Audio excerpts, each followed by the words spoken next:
Now we will complete the second part of our workflow. First, we need to create a stream to hold the invoice details.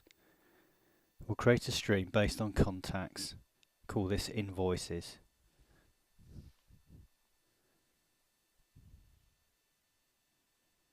Set the period to transactional.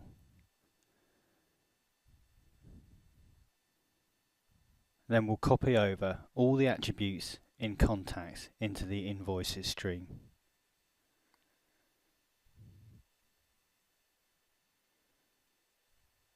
We'll add in the attributes from invoice transactions because we will need those as well to generate an invoice record. Okay, let's quickly check the attributes we have now in the invoices stream.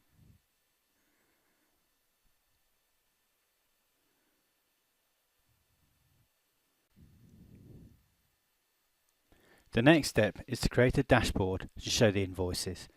This will be based on a very simple grid view of the data in invoices.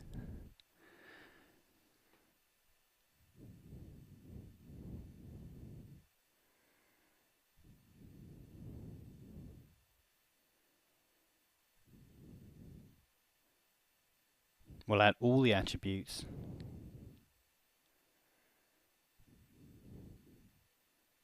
Remembering to hide the UID field. Remember, you can double click on the column heading to bring up details for the view attribute. The next step is to create a custom action which will take us from the intermediate part of our process, assignment of the transactions, to the invoices. So on invoice transactions, we'll create an action. This is the stream that backs the intermediate dashboard. We'll call this complete invoice creation.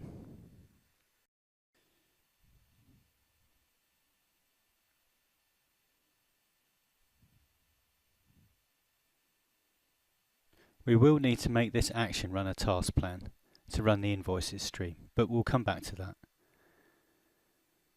Go to the action completion section. We're going to close the parent dashboard. Remember, in this case, the parent dashboard will be the intermediate dashboard. And we're going to open a new dashboard, which will be the final part of our process, the invoices dashboard.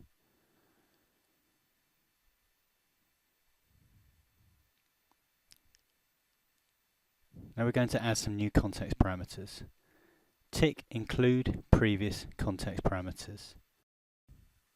This will automatically copy any context parameters we've been sent from the previous dashboard and send them to the next dashboard. In our case, we only have one, the UID. But if you have lots of context parameters, this can be a big time saver. Now we'll add context parameters for new things from the intermediate dashboard, and these are details of the chosen transaction. The expression to set the context parameters will be based on the dashboard element name. Copy the name, paste it into the expression, and then write the name of the view attribute you want. So we'll create context parameters for each of SKU, transvalue, and transdate.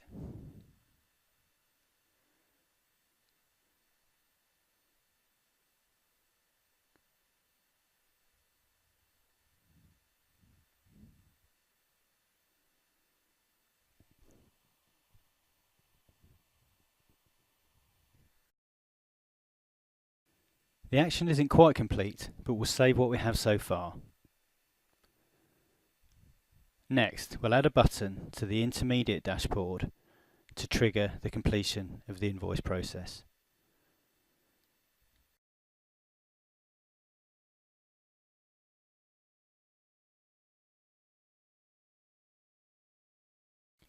We'll call the button Complete Invoice Creation. Now we need to associate our custom action. Remember, we created this on the intermediate stream, Invoice Transactions. Find the action under the stream and drag it onto the button. We'll save our changes.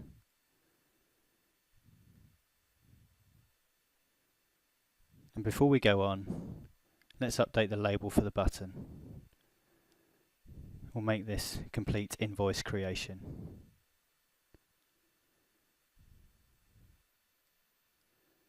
The next step is to complete population of the invoices stream in the model.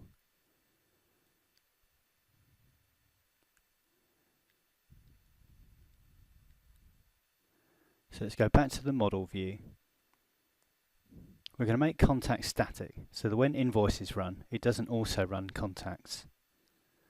Now we'll configure the pipe into invoices. Set data to read equal to all.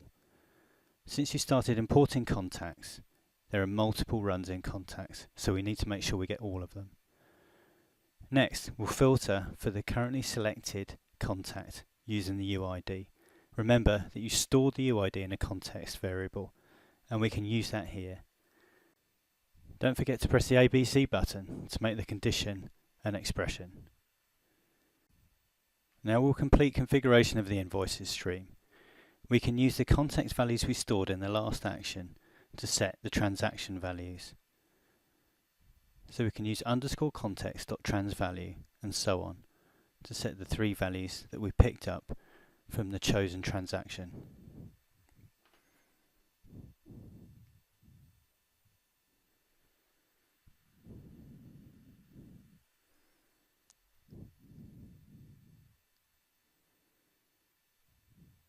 So that's configuration of the invoices stream complete.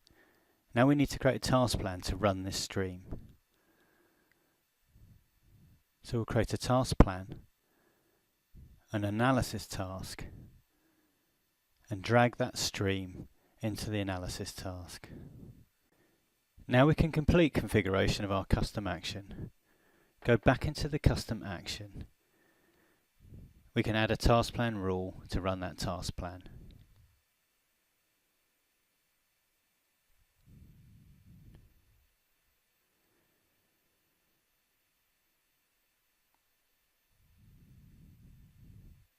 So we're almost done. One final step is to filter the invoices dashboard by the selected contact. Go into the dashboard element details and set a background filter. Because we ticked copy previous context parameters in our action, we brought the UID forward to this dashboard, so we can use it again from the context to filter for the currently selected contact. Remember to make that an expression. And this will show all the invoices that have been created for that contact. Open the Contacts app and go into App Mode. Select a contact and press Create Invoice. In our intermediate step, we can select a transaction and press our button to complete the process. We'll expand this because there are a lot of fields, but we can see all the details we need to create an invoice. If we close that, we can still see our Contacts app because we didn't tick Close Parent Dashboard when we go to the next step. We'll create a new invoice for the same contact. Complete the process. And there we can see both invoices created for this contact.